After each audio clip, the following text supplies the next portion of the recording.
Hello and welcome to Scarf and Shadow. I'm your host, Scarfman. Yeah, sorry there weren't any clips last week. I had a few projects to work on for this week.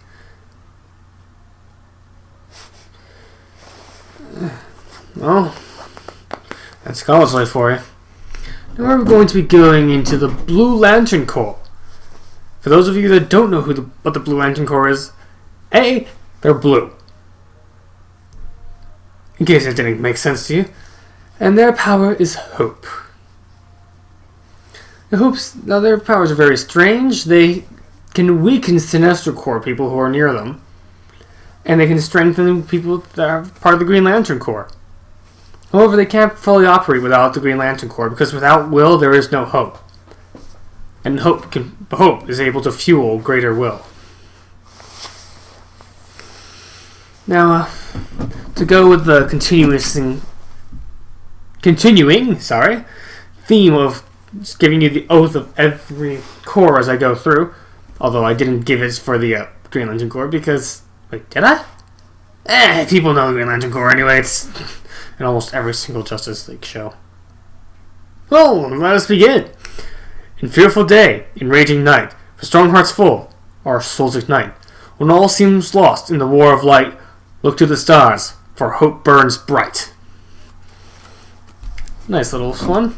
Same pattern as everything, because that's anyway. I'm going to go from lowest number to highest number, just like I have done with every other one.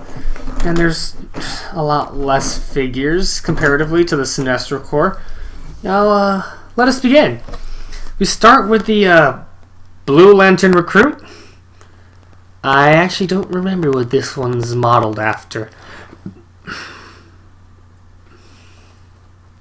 I really don't remember, and they don't tell me on the card, because it's just a recruit. He has a minion ability, of course, for Blue Lantern Corps. And he has the ability Hope, which is the opposite of the Sinestro Corps, which means they can use Perplex, but they can only increase combat values. So yeah, other than that, they're mostly support pieces. And this guy clearly plays it. 50 points. 4 clicks until he dies. But he is truly a support piece. Now next up is a another Hal Jordan, because there seems to be one for almost every Corps, but I don't have them all for good reasons. I didn't care for them. Hal Jordan. Yeah, he's honestly on the more offensive side because of his Green Lantern tendencies, despite how he's not labeled as a Green Lantern on his card. Bit of a shame. Basic hope. And he has an ability called Willful Hope.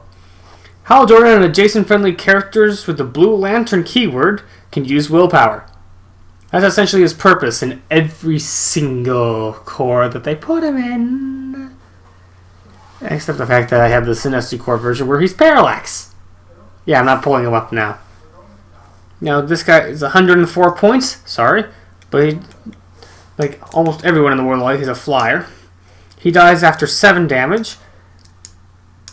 And no regeneration for him, sadly. And all his abilities are him being the typical overconfident man he is. Let's move on to Brother Him. Oh yes, and for those of you, if I forgot to do Hal Jordan, look how he's split between green and blue. That's why I should have the Green Lantern keyword in there still. Yeah, Brother Him, basic hope ability. He eventually gets... No, he starts with the special fist ability attack, where he can use enhancement and adjacent friendly characters modify their range values by +1.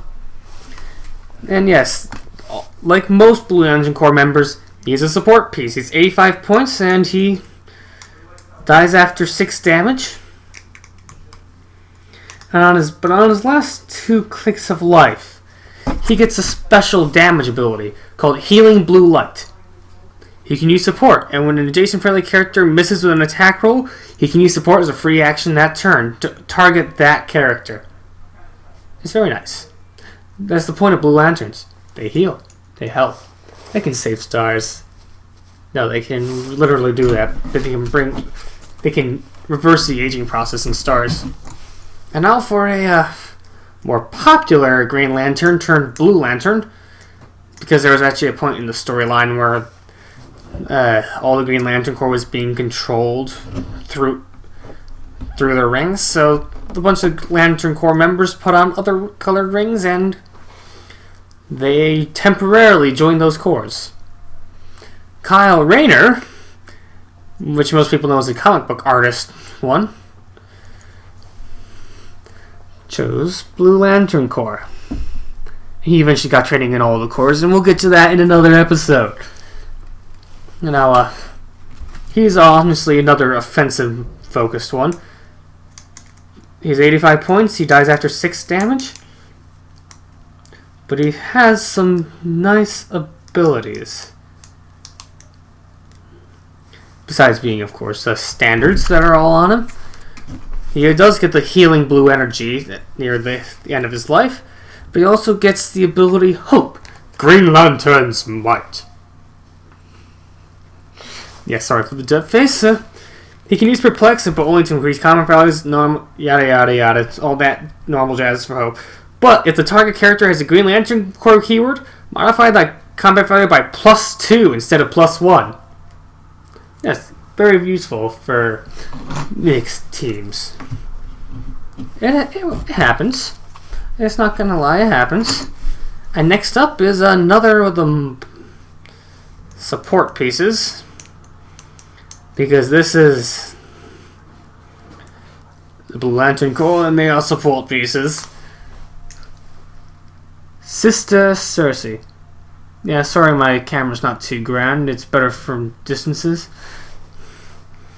Now, yeah, basic Hope ability. Eventually she gets to the attack ability called Inspiration, where you can choose Empower or Enhancement, and she can use that one per turn, and she also gets the healing blue energy. That seems to be a common theme. Yep. Now she dies after 5 clicks of damage, and she's 66 points. I think she's actually the lowest one that's not the lowest costing member who is not the recruit. So she's not able to help the recruit's minion ability. And now, for those of you that remember, the Guardians of the Universe are the founders of the Green Lantern Corps. 2 of them just happen to be the founders of the Blue Lantern Corps after they were exiled from the Guardian Council of the Green Lantern Corps for having the feels. Well, that's a good way to put it in fandom. Let's bring up the first one. This one just happens to be female, and her name is Sade. Notice no ponytail, just short hair, and she's flying. Now, I honestly have to...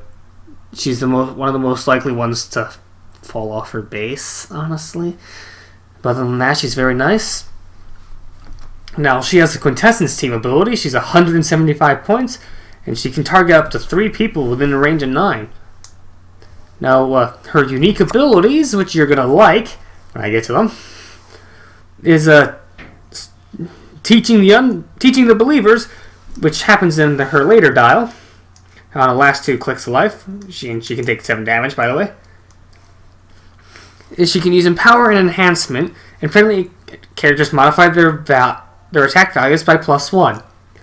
Bit beefier support.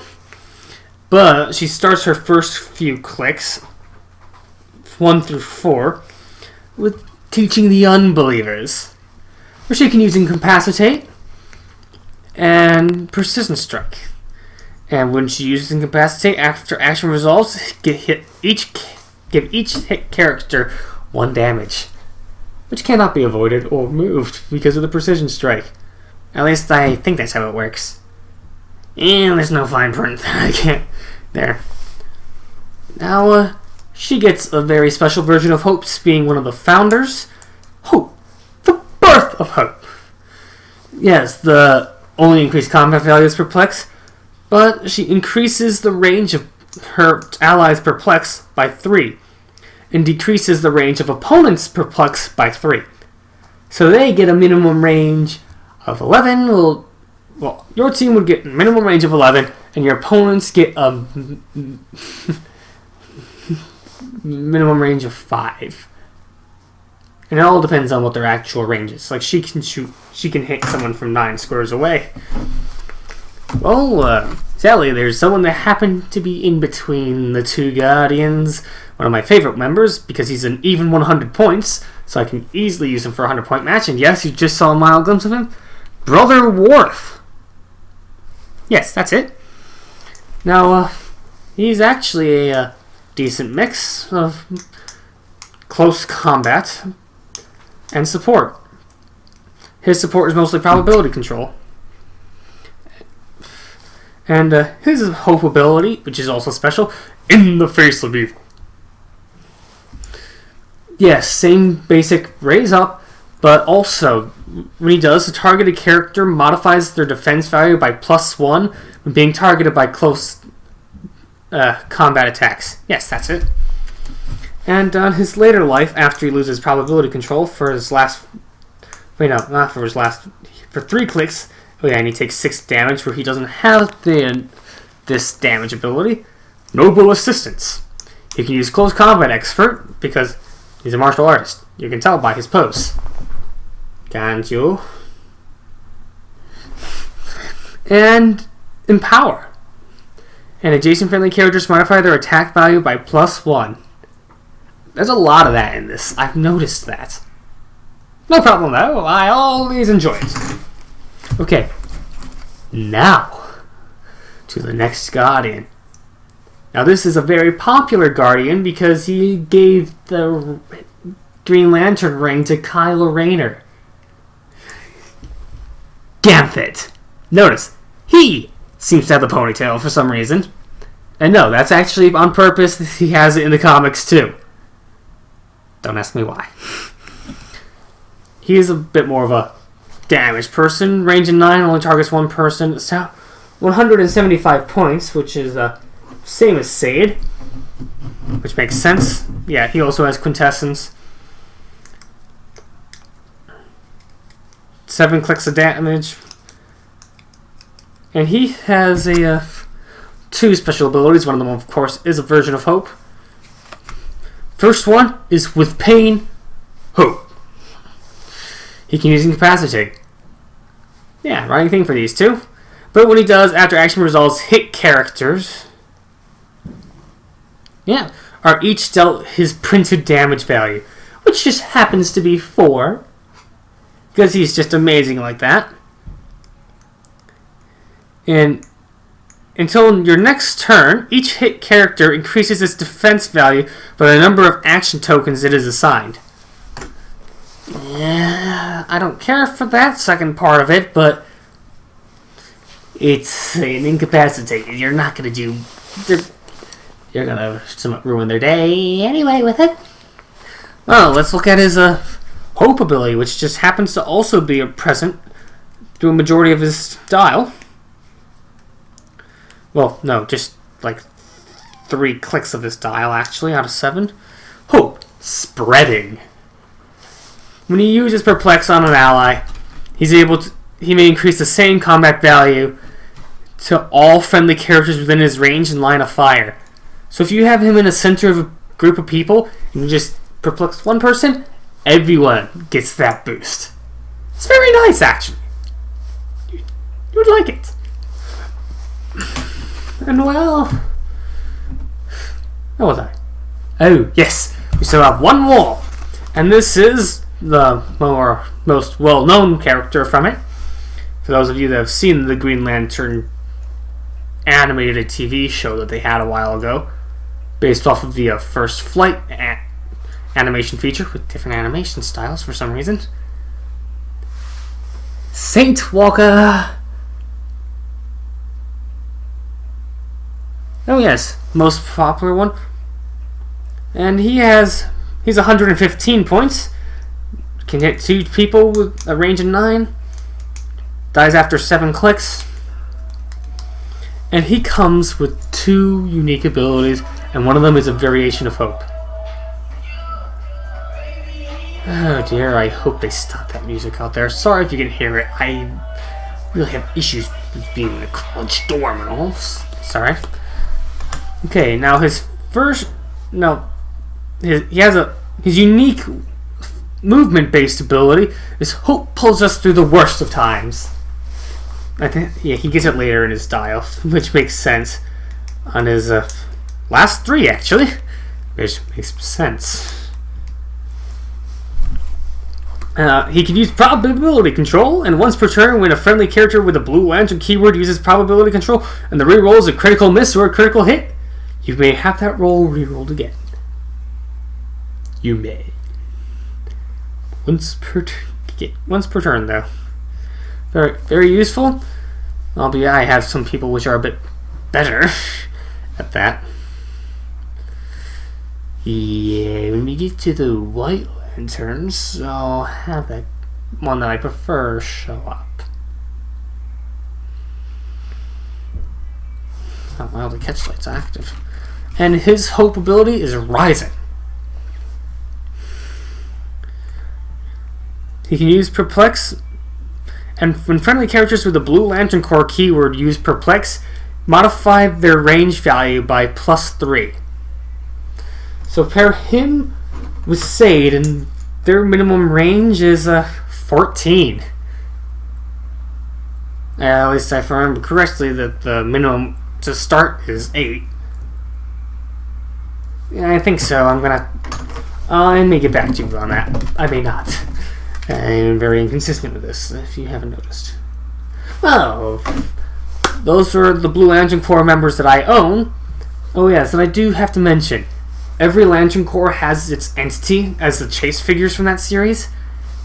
They make it expensive. I don't have them. I'm not going to get them all. I don't plan on getting them all. I have the one that I want, and he's very, very important, and I'm going to be doing his crew last. Oh, yes, I will be. Now, this is Scarf and Shadow. That was the Blue Lantern Corp, and I hope you enjoyed.